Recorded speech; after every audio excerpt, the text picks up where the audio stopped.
Bonjour à tous. Merci d'être venus. Donc je me présente. Je suis Jean-Christophe Sirot. Je suis développeur. Je suis également responsable qualité dans une entreprise qui fait de l'IT pour les médias, qui s'appelle Arkena. Alors on voit pas bien le nom. Mais je viens pas vous parler d'IT dans les médias. Je viens vous parler de cryptographie parce que c'était un petit peu ce que je faisais dans une vie antérieure. Et je vais vous parler de la cryptographie native dans les browsers web. Alors, pourquoi on a besoin d'une API de cryptographie native dans les browsers web? En fait, c'est assez simple. Aujourd'hui, on a des applications qui sont de plus en plus intelligentes dans les navigateurs. Je sais pas, pour les gens qui sont un peu de ma génération, qui sont un peu de mon âge, avant, les navigateurs, le JavaScript, ça servait à faire défiler des bannières, ça servait à animer 2-3 éléments, puis ça servait surtout à afficher des pop-up de pub. Et puis est apparu Gmail, et puis on a vu apparaître HTML5 et plein d'applications. Aujourd'hui, en JavaScript, on peut faire des tas de choses vachement intéressantes. On peut accéder à la caméra, on peut accéder à de la géolocalisation, on peut streamer de la vidéo, de l'audio. Le navigateur, c'est devenu un nouveau système d'exploitation. Et puis JavaScript, c'est devenu le nouveau C. Mais avec ces applications qui sont de plus en plus complexes, qui sont de plus en plus grosses, on se rend compte qu'on commence à avoir des problématiques de sécurité. Problématiques de sécurité, ça veut dire des problématiques à la fois pour sécuriser les communications, mais aussi protéger la vie privée. Et aujourd'hui, quand je parle de sécurité dans les applications web, on me répond SSL TLS. SSL TLS, c'est bien. Qu'est-ce que ça fait?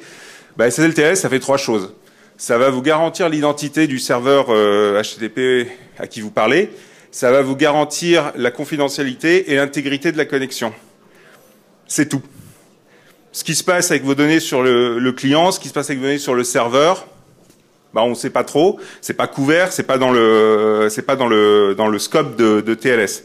Alors, pendant très longtemps, ça a été suffisant. Et puis aujourd'hui, avec ces applications JavaScript de plus en plus complexes, on se rend compte qu'il y a tout un tas d'applications, de types d'applications qui ne sont pas couvertes, dont la sécurité, en tout cas, nécessite plus que ce que propose TLS.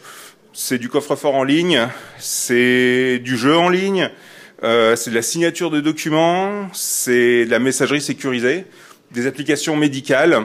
Tout ça a besoin d'un peu plus de sécurité, de fonctionnalités de sécurité qui ne sont pas couvertes en fait par TLS. Alors, ce que je vous dis, c'est pas nouveau. Il y a déjà des tas de gens qui se sont posés la question. Et on a vu apparaître toute une famille de bibliothèques en JavaScript, bibliothèques de cryptographie qui fournissent des briques cryptographiques. Alors, j'en ai cité ici quelques-unes. Je me fais un petit peu d'autopromotion avec la dernière. La première, c'est la Stanford JavaScript Crypto Library. Elle est développée donc par une équipe de l'université de Stanford. C'est probablement, alors celle qui est la plus académique, c'est aussi probablement celle qui est la plus performante, qui est utilisée de façon importante. Vous pouvez voir sur GitHub, il y a énormément de commits, énormément de tickets ouverts, d'échanges. Alors ces bibliothèques, elles existent déjà depuis plusieurs années. Sauf que ça règle pas tous les problèmes. Qu'est-ce que ça ne règle pas comme problème? Le premier problème que ça règle pas, c'est qu'en JavaScript, et d'une façon générale, le JavaScript n'est pas un langage qui est très amical avec la cryptographie. Premier problème, alors il y en a plein, j'en ai listé quelques-uns. Problème de type. En JavaScript, vous n'avez pas de garantie que vos entiers seront gérés au-delà de, si je me souviens, 56 bits. Au-delà de 56 bits, en fait, en JavaScript, vous avez un type number, et puis au-delà de 56 bits, on passe en nombre flottant. Il n'y a pas d'alerte, vous rentrez un grand nombre, et puis il va être traité comme un nombre flottant. C'est un souci, parce qu'en cryptographie, on utilise beaucoup d'entiers de 64 bits. En cryptographie, on utilise aussi beaucoup de grands nombres, des nombres arbitrairement longs, quand on fait de la cryptographie asymétrique, quand on fait de la signature électronique, quand on fait du RSA, du DSS, etc. On a besoin de gérer des grands nombres. Alors, il y a plein de langages qui gèrent pas les grands nombres de façon native, le C, le Java a un objet big integer. Comment on fait habituellement? On utilise des tableaux d'entiers de 64 bits, et puis on utilise des algorithmes un peu finaux pour optimiser un petit peu les calculs sur ces grands entiers. Sauf qu'en JavaScript, les tableaux, c'est pas extrêmement efficace. Donc on a des problèmes de performance qui risque d'apparaître si on commence à faire des opérations un petit peu complexes sur des grands nombres. Deuxième problème que j'ai rencontré, alors attendez, voilà, l'impossibilité de faire des calculs longs dans le thread JavaScript. Dans le navigateur, on a un thread JavaScript, c'est le même que le thread qui va afficher l'interface graphique. Et puis on est tous rencontré cette situation, on est sur un site, ça rame un peu, puis soudain on a un joli pop-up qui dit « Un script sur cette page est en train de consommer beaucoup de ressources, est-ce que vous voulez l'interrompre ?»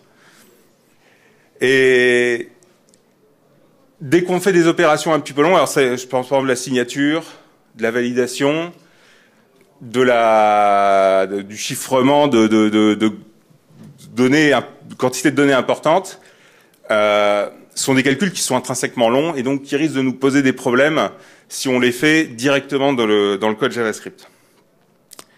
Troisième problème, la génération de nombres aléatoires pour des opérations cryptographiques. C'est, à mon avis, le problème central, en tout cas, qui a incité à créer cette API, Web Crypto API. Parce qu'aujourd'hui, en JavaScript, on a effectivement un objet random, mais cet objet random, il ne garantit rien sur la qualité cryptographique des nombres aléatoires qui vont être générés.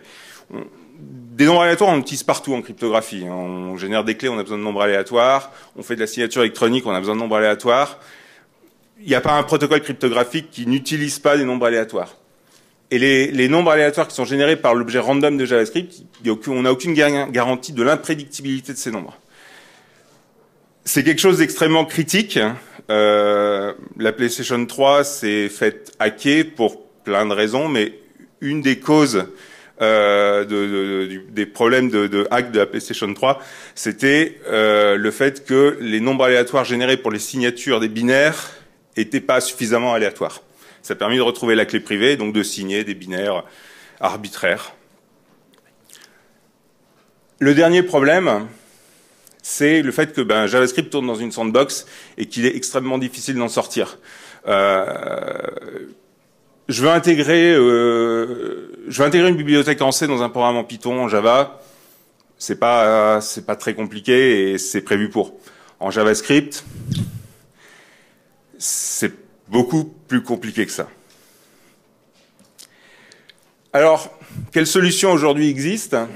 La première, alors, la source d'aléas. Il existe un site qui s'appelle random.org qui fournit, à travers un web service, une source d'aléas garantie cryptographiquement sûre. C'est assez anecdotique à mon sens parce que demander à un tiers de vous générer des nombres aléatoires, d'une certaine façon, ça m'interpelle un peu. La deuxième solution, et celle-là, elle est vraiment utilisée, c'est l'utilisation en fait d'applets Java. Donc, on va sortir là justement de la sandbox JavaScript et on va utiliser l'intégration qui existe dans les navigateurs entre Java et JavaScript pour demander à une applet Java de nous faire des opérations cryptographiques, nous générer des nombres ou nous générer des nombres aléatoires. Ça fonctionne bien, mais au niveau de l'expérience utilisateur, c'est assez mauvais. Vous allez avoir le pop-up qui va demander si vous acceptez que votre applet se lance, elle est bien signée, et puis il suffit simplement qu'il y ait une mise à jour du plugin JavaScript, et puis ça ne marche plus, puis on comprend pas pourquoi, et puis il y a plein de browsers dans la nature, et il y a plein de versions du JDK ou du JRE dans la nature, et d'expérience, je peux vous dire que c'est pas simple à gérer. Donc tout ça, finalement, nous amène à la création de cette API, Web Crypto API, par le W3C. Alors, il y a un groupe de travail qui s'est créé en 2012, qui contient des grands acteurs du web. On a Google, il y a Netflix qui a été un acteur important du groupe de travail. On a Gemalto, qui était aussi présent. L'idée, c'était vraiment de dire, OK, on a plein de soucis. On va essayer de fournir une API comme d'autres groupes de travail ont fourni des API pour HTML5, File, WebSocket, etc. On va fournir une API pour faire de la crypto nativement dans le navigateur. Premier problème à résoudre, la génération de nombres aléatoires. C'est assez simple. Alors déjà, comment on va représenter les données?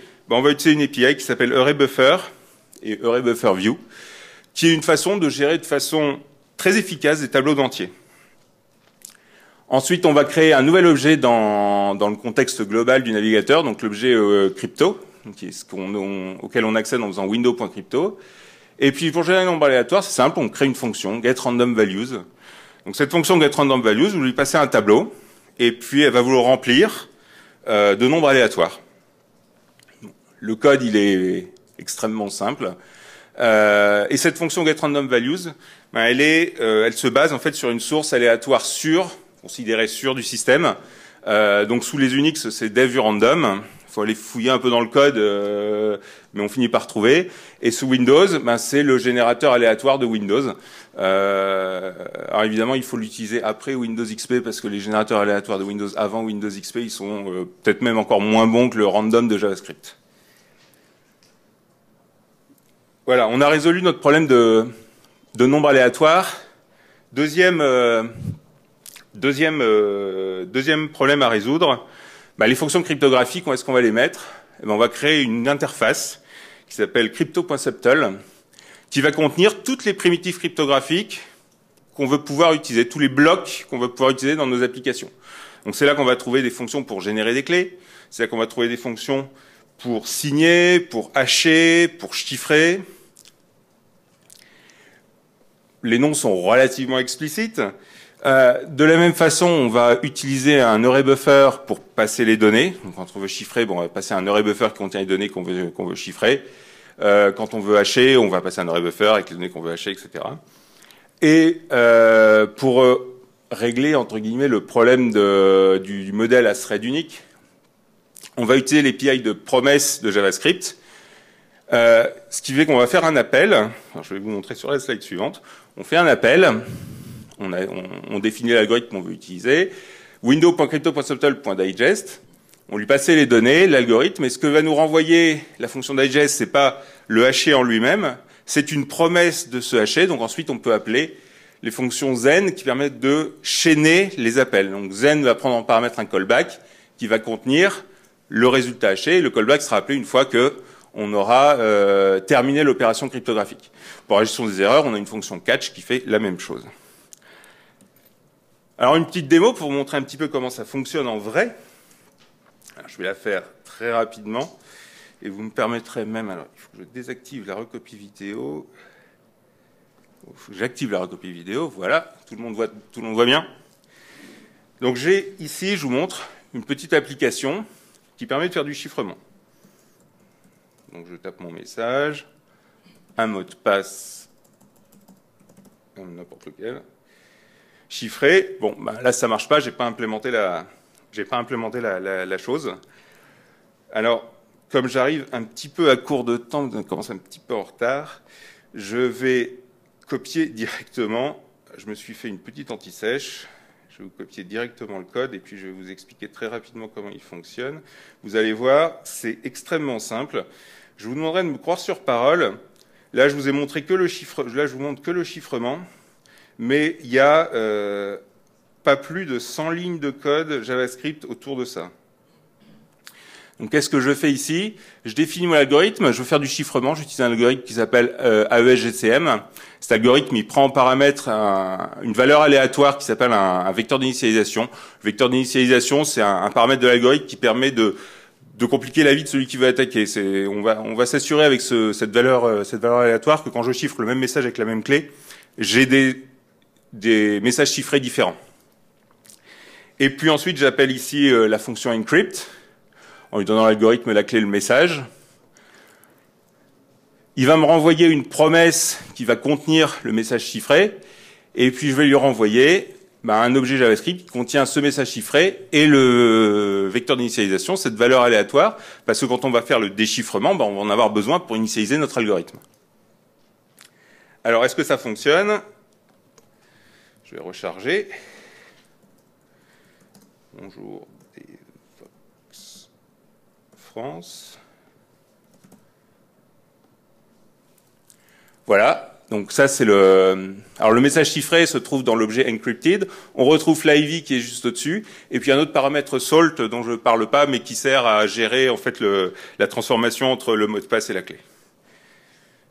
Si je fais déchiffrer, je retrouve DevoxFR. Donc je rechiffre. Vous avez peut-être remarqué, l'encrypted est différent parce que l'IV est différent. Le salt également. Et par contre, si je mets un mot de passe qui n'est pas le bon, déchiffrement, erreur.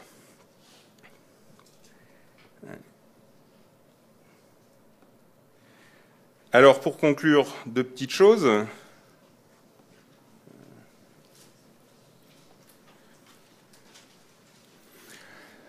Le support, c'est à peu près supporté partout, alors sauf dans Opera Mini, mais la peinture n'est pas encore tout à fait sèche. On est sur une recommandation candidate qui date du mois de décembre, donc c'est pas encore officiel dans le W3C. On arrive dans les prochains mois, voire les prochaines semaines, à une recommandation officielle. Il y a encore des petits soucis d'interopérabilité entre les navigateurs. Vous pourrez aller voir un peu les détails à l'URL que j'ai indiqué juste en dessous. Mais globalement, ça marche relativement bien. Quelques limitations quand même sur cette API. La première, c'est le modèle de sécurité. Il faut bien comprendre que cette API, elle est là pour faire de la cryptographie. Elle n'est pas là en fait pour régler des problèmes qui existaient déjà en termes de sécurité, de communication.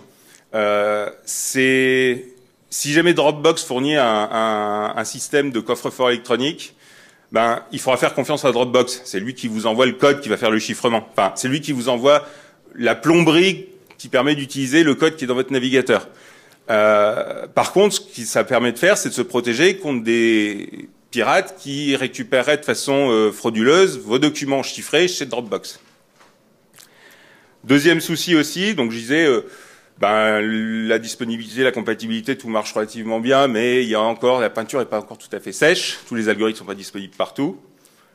La version 1 de l'API qui est en recommendation candidate, a des petits défauts, il n'y a pas de méthode de streaming, donc il faut, quand on veut chiffrer des gros fichiers, c'est compliqué, il faut les passer entièrement en mémoire. C'est des choses qui vont arriver, mais le groupe de travail voulait discuter avec d'autres gens qui ont des problématiques de streaming, comme les PI files, comme les WebSockets. Donc, il y a encore du travail à ce niveau-là. Le dernier point, Working Draft Web Crypto Key Discovery. Donc, en fait, le problème a été trop compliqué, a été découpé en deux. Web Crypto API, c'est une API qui s'occupe du processing, définir les algorithmes, définir les API d'utilisation des opérations. Web Crypto Key Discovery, c'est une API qui aujourd'hui est en draft. C'est une API qui servira à accéder à des clés qui sont déjà sur votre système, à accéder par exemple à des cartes à puce. Et ça, c'est quelque chose qui est complètement indispensable si on veut faire des applications. Je vais pas dire des applications sérieuses, mais c'est quelque chose qui était indispensable et qui a été posé dès le début. Et je vous remercie pour votre attention. Je pense que s'il y a des questions, je vais laisser la place à Tugdual. Et puis, s'il y a des questions, vous pouvez me trouver, vous pouvez me tweeter. Pas de souci.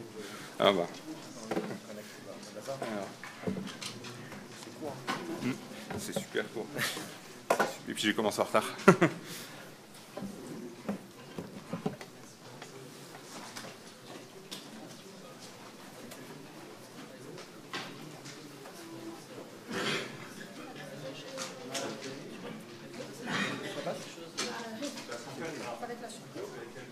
Non, j'ai un adaptateur, mais l'avantage... Ouais.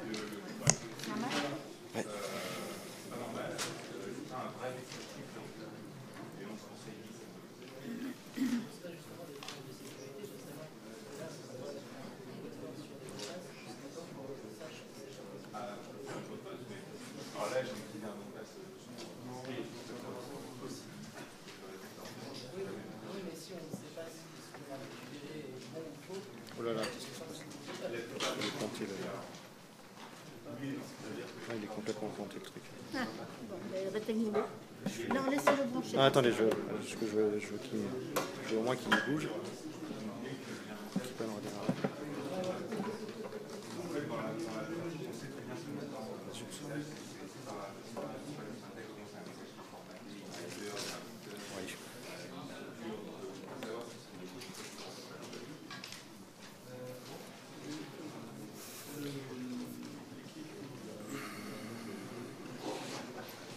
Ça passe là ou pas? Ah, attendez. Déjà, peut-être se remettre sur le sélecteur HDMI, ce sera mieux.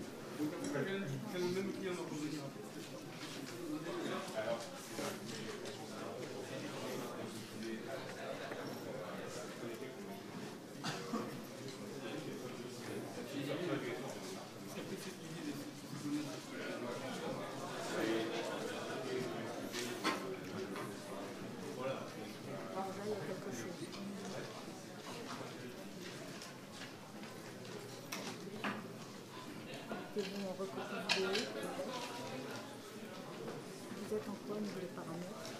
Vous êtes sur les paramètres qu'on vous a donnés, 1280 par 720, c'est ça par Je sais pas ce que je suis.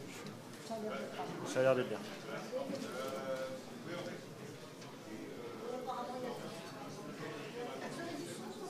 Non. Ouais, je vais parler au... Toi, chef main? Non, mais...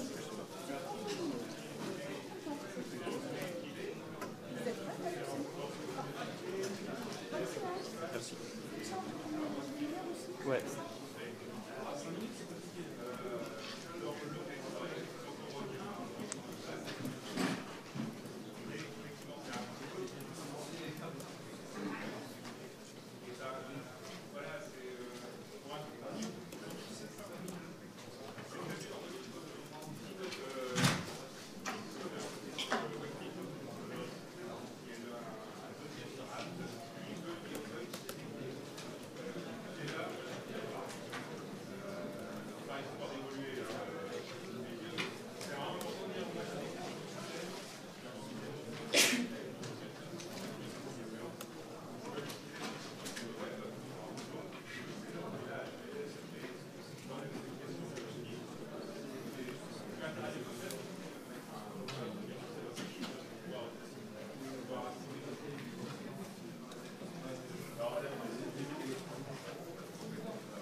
Donc je vais commencer, comme c'est court, je vais rapidement faire l'introduction de la session. Donc j'ai appelé ce quickie PubSub with MongoDB, avec en fait l'idée de un petit rappel sur ce qu'est le PubSub. C'est qu'une application, un serveur quel qu'il soit, peut lancer un message et avoir d'autres applications, d'autres threads qui vont, eux, écouter ce message. Donc après, les personnes vont s'abonner, vont récupérer, donc d'où je publie et je m'inscris, je m'abonne à une queue de messages. La plupart du temps, on va utiliser des outils spécialisés pour ça. Donc dans le monde de Java, on va utiliser du JMS, on va pouvoir faire du MQ quelque chose, RabbitMQ, MQ Series ou ce que vous voulez. Mais l'idée ici, c'est d'utiliser des fonctions de MongoDB en supposant que vous développez une application avec MongoDB et vous voulez être dans un système où, quand quelque chose se passe dans l'application, dans la base de données, être alerté pour envoyer des messages à d'autres, aux consommateurs en fait, de ce service. Donc typiquement, c'est mettre au milieu ici, au lieu de mettre un vrai système de messaging, utiliser la base de données. Puisque de toute façon, vous insérez des données dans la base, vous créez une nouvelle commande, vous voulez notifier le client, vous voulez faire un système de chat en temps réel, vous voulez pousser des informations, des alertes. Au fur et à mesure, j'essaierai de vous donner un exemple concret de gens qui utilisent ça. Donc, l'idée du quickie pour moi, c'était de faire une démonstration. tout ce que je vais vous montrer est sur mon repo GitHub avec un petit article technique que j'ai écrit. Donc, ce que je vais faire, en fait, c'est que je vais démarrer MongoDB. Donc, je démarre de rien. Donc, j'ai quelques strips.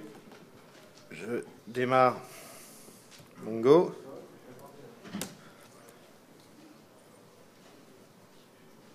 Ça commence bien.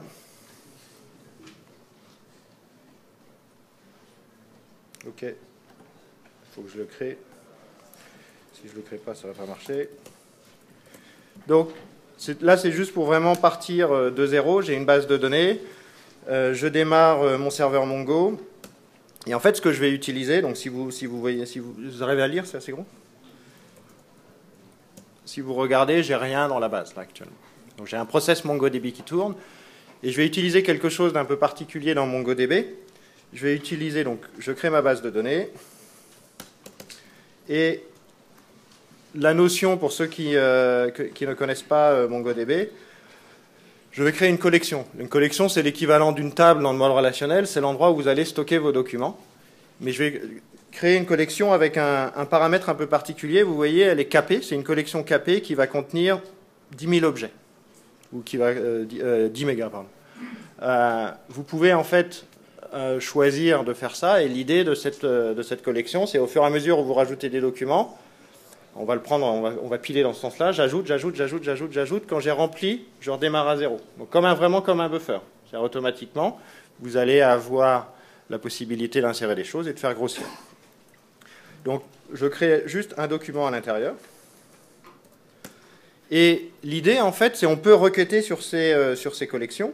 Donc si je fais dbMessage.find, je vais retrouver mon document. Et la particularité des cap collections, des collections capées, c'est qu'on va pouvoir faire une requête. Et cette requête, en fait, elle va rester ouverte, le curseur va rester ouvert. Et dès qu'il y a quelque chose de nouveau dans la base de données, on va recevoir, si ça répond aux critères de la requête, on va recevoir l'événement. En SQL, on appelle ça les continuous queries. Je ne sais pas si vous avez déjà fait. Vous avez une requête where qui s'exécute. Quand il y a quelque chose qui est inséré dans la base de données updatée, ça va mettre à jour. Donc je vais utiliser exactement la même fonctionnalité pour que lorsque quelque chose est inséré dans la base de données, les gens qui ont choisi de s'abonner sur un curseur, d'exécuter sur une requête particulière, reçoivent le message. Donc, j'ai un peu de code Java. Et l'idée, en fait, c'est je vais me connecter à ma collection message, à ma base de données collection message. Je vais récupérer la dernière entrée dans le document. Là, il ne va rien avoir à l'intérieur. Et après, c'est cette ligne-là, en fait, qui est magique. Cette ligne-là est un curseur, donc je fais un find sur la collection avec quelques paramètres. Je le trie dans l'ordre naturel, c'est-à-dire l'ordre naturel, c'est l'ordre d'insertion. C'est-à-dire qu'il va garder le buffer, on ne va pas chercher à aller tripoter l'ordre, puisqu'en fait, ce qu'on veut, c'est que dès qu'il y a quelque chose de nouveau, je récupère l'information. Et je vais rajouter des paramètres qui sont importants, qui sont, je vais faire un tail, donc un curseur qui va rester ouvert, exactement comme le tail-f quand vous voulez lire un fichier, et j'attends les données. Donc je vais exécuter ce code.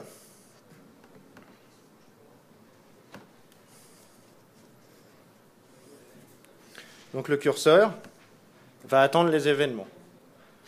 Donc maintenant, à chaque fois que je vais exécuter une requête, il va lire le document, il va récupérer le next, donc le curseur va récupérer une entrée, et j'ai choisi d'imprimer l'attribut texte de ce document. Donc je vais retailler mes écrans. Ce qu'on va regarder, c'est la fenêtre de log qu'il y a ici. Et je vais faire un db.insert, message.insert. Et là, je vais insérer une valeur.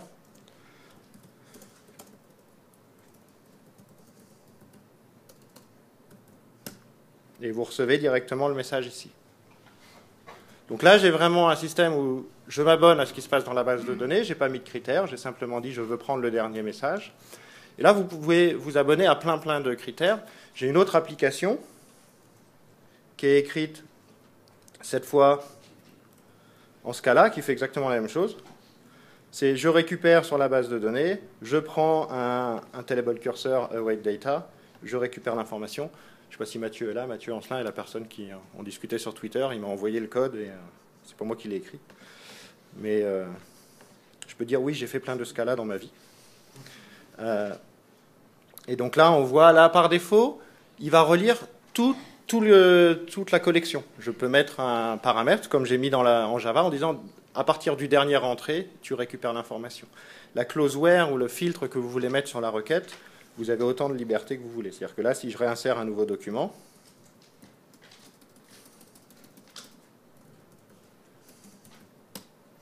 vous allez avoir le message qui arrive sur votre programme Java, votre programme Scala, et j'ai une petite application que j'ai faite en Node, qui, elle, en fait, donc je le démarre, l'application, je vous montre le code dans une seconde, elle, en fait, va s'abonner à un channel qui va être la couleur du message, et j'utilise WebSocket pour directement pousser de la base de données sur mon middleware Node sur le client. Si on regarde le code,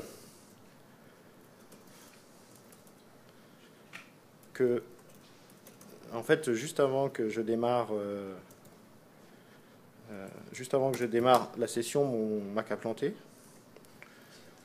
C'est normal. Donc je redémarre mon serveur. Et là, si vous voyez la requête, c'est exactement le même principe. C'est-à-dire qu'ici, je vais avoir le find, le curseur, et je vais récupérer le message. Donc je récupère le document, je regarde s'il est de type message, s'il a un channel, et s'il a un channel, j'envoie sur le socket. Donc là, j'utilise socket.io, qui va envoyer sur mon client HTML. Alors j'ai fait du très très basique, où je récupère en fait sur le socket onMessage, affiche l'information sur le channel s'il y a la bonne couleur. Donc on va tester si ça marche. En fait, je n'ai pas utilisé d'outil pour insérer, j'utilise le shell, tout simplement. Donc là, je vais rajouter un peu d'informations. Je vais faire un channel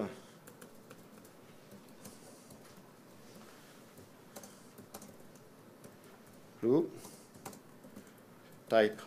Là, j'ai choisi de mettre un type parce qu'en fait, on pourrait imaginer d'avoir différentes applications qui consomment différentes choses. Donc on voit ici, j'ai reçu le message bleu. Si je veux recevoir que les messages blancs, donc si je réinsère, il ne va rien recevoir. Si je suis abonné, mon client est abonné au white, il va le recevoir, etc. Donc vous pouvez vraiment faire du pub-sub dans ce cas-là.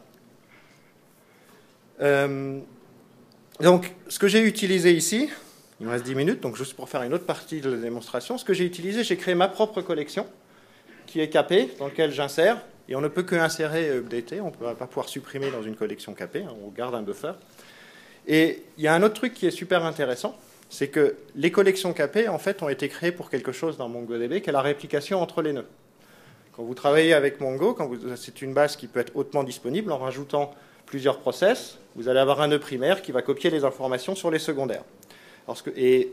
La façon dont ça copie, c'est exactement ce que je viens de faire. C'est-à-dire que les secondaires, s'abonnent à une collection capée et récupèrent toutes les modifications de la base. Alors, ce que j'ai prévu pour ça, c'est que je vais vous lancer un cluster, un réplica set de 3 nœuds. Donc, je fais tout ce qu'il y a à faire. C'est là, vous voyez, je vais démarrer Mongo en fork sur 3 ports, 27018, 27019, 27020. Et si je me connecte sur 27018, Mongo, il n'a pas démarré? Ah oui, je ne suis pas au bon endroit. DB Tools, merci.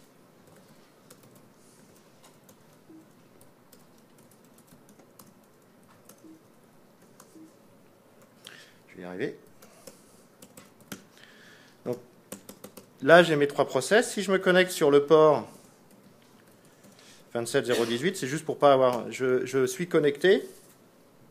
Et ce que je vais faire, chose que j'ai oubliée,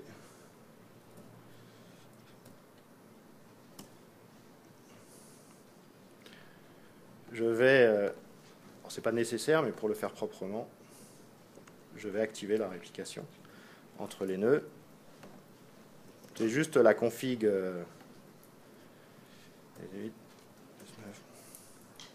Voilà. Donc là, c'est juste lui dire, ça fait partie du même réplica set, réplique ces données, initialise.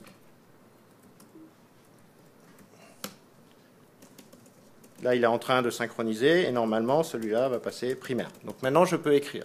Ce que je vais faire, c'est que je vais écrire juste un enregistrement, db. Alors, use devix, db.attendees.insert, et là, je vais insérer un document.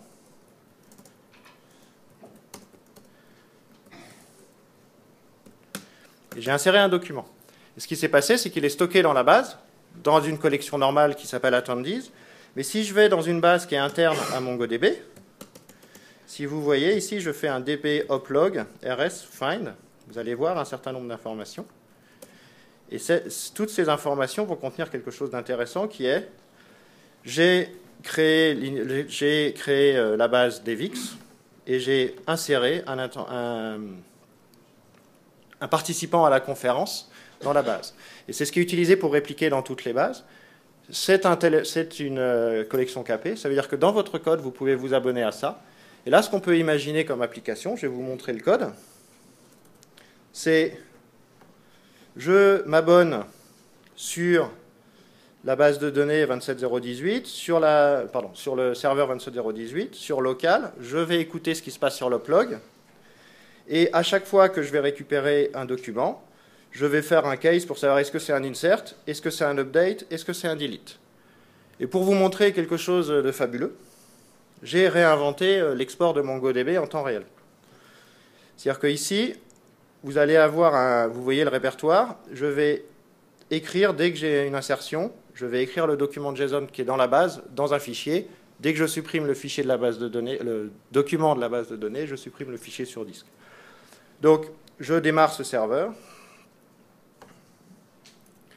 On voit qu'il a créé un folder qui est le nom de ma collection et de ma base de données avec un fichier.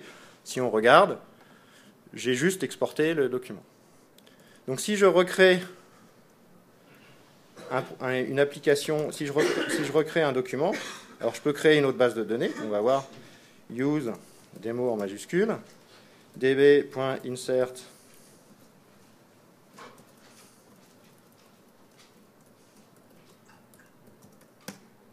Là, on voit, il crée le répertoire, il exporte. Donc là, c'est vraiment juste le code Java qui écoute ce qui se passe. Vous pourriez imaginer de faire ça pour synchroniser avec certains champs que vous voulez mettre dans Elasticsearch pour indexer de la recherche full text plus avancée. Si vous voulez synchroniser ça avec une partie de votre data warehouse ou avec du HDFS, etc., en le faisant en temps réel, sans passer par de l'export ou des choses comme ça. Ça va vraiment dépendre du besoin. Et donc là, ce que je capture, si on regarde le programme Java, c'est que je regarde les quelques champs qu'il y a dans la collection.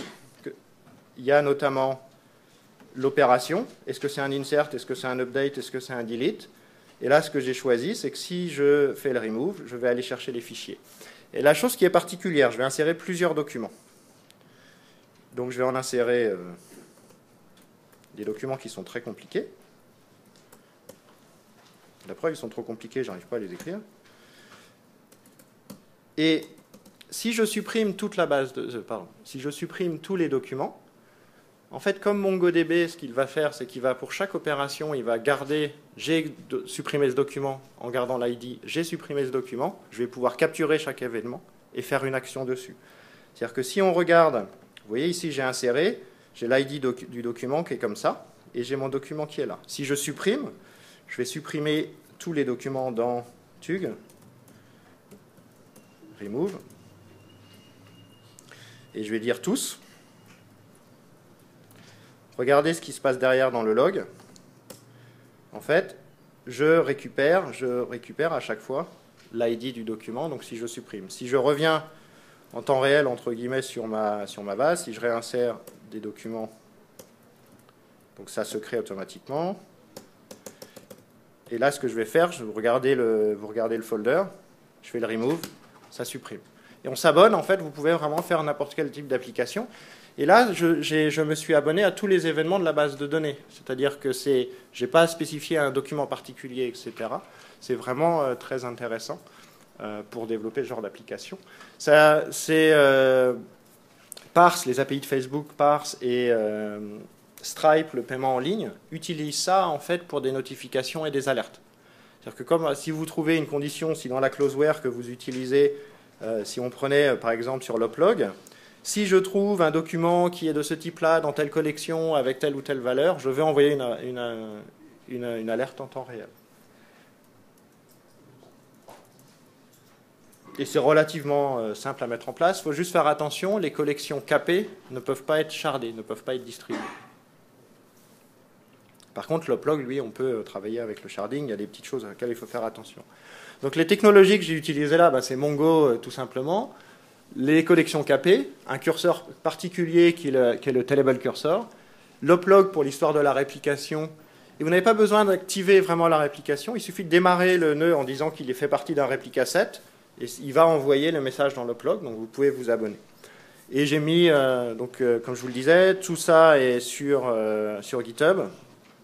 Et j'ai un petit article qui résume ça, comment j'ai défini ça. Donc si vous voulez aller un peu plus loin, parce que sur un quickie, on n'a pas énormément de temps.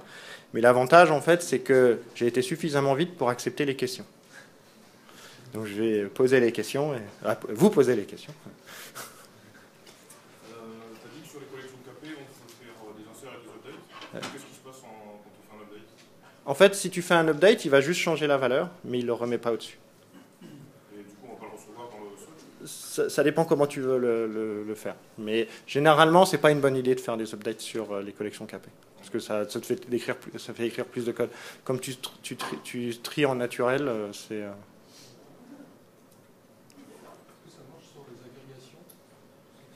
Ah non, en fait, est-ce que ça marche sur les agrégations? Non, l'agrégation est une requête. Et tu ne peux pas écrire un curseur... non, ça ne marche pas sur les agrégations. Non. Non.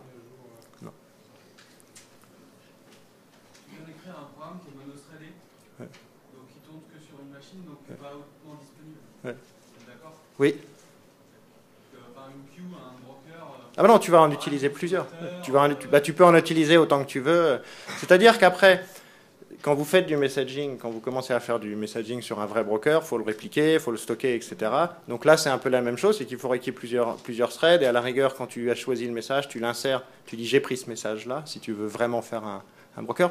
Il y a des gens qui ont créé des librairies MQ, alors je dis MQ, message queuing, au-dessus de cette technologie-là.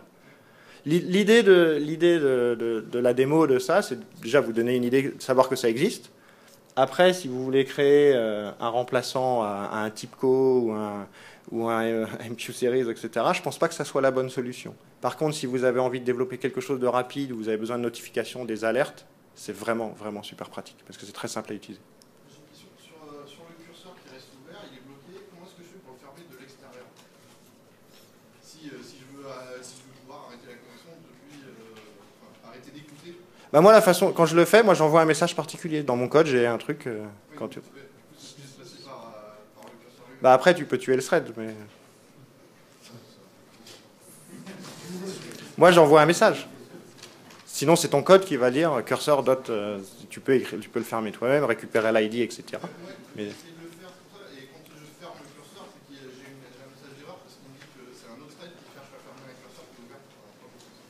D'accord. Bah, faudrait tester. À la rigueur, tu m'envoies un drop et on teste. D'autres questions?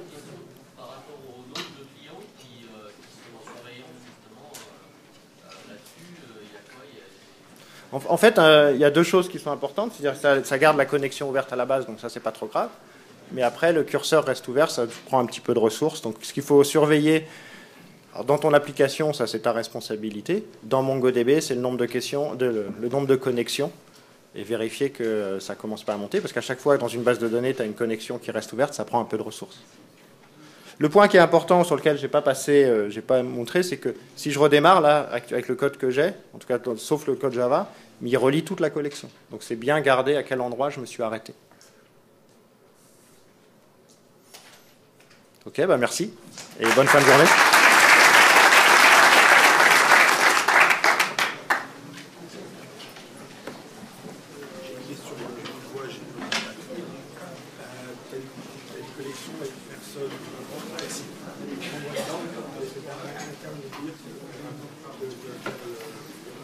fois qu'un exception chiffre,